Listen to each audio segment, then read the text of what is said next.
So what's up guys, for today's video, nandito na tayo, kababa lang natin ng eroplano. Nandito na tayo sa Honolulu, Hawaii. Papunta na kaming immigration yan guys. So medyo kinakabahan ako dyan kasi may dala akong pagkain sa hand carry ko guys. Buti naman pinayagan ako guys kasi kahit ilang pirasong cup noodles lang yung dala ko guys, di na kasi kasya sa bagahe ko. So yun guys, tapos na yan guys. Kukunin ko na yung luggage ko guys. Yan na, palabas na kami yan guys. Yan na, pupunta na kami sa bus namin papuntang Best Western na aming pag-check-inan. Yan, tamang hintay-hintay lang ang mga seafarers ko guys. Ayan na ang sundo namin, Best Western guys. Yan, dyan ako dati galing guys.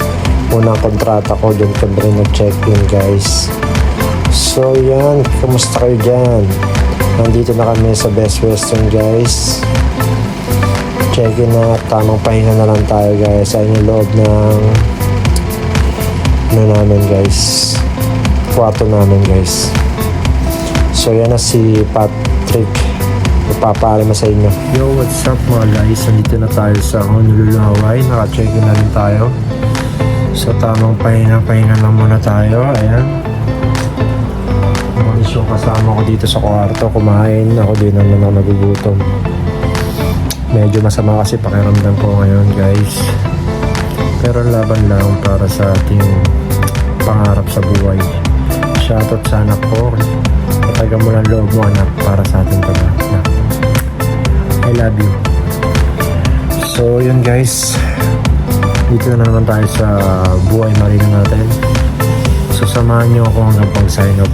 Medyo matagal-tagal pa to guys, 275 days guys, hindi ko man nabibilangin yun.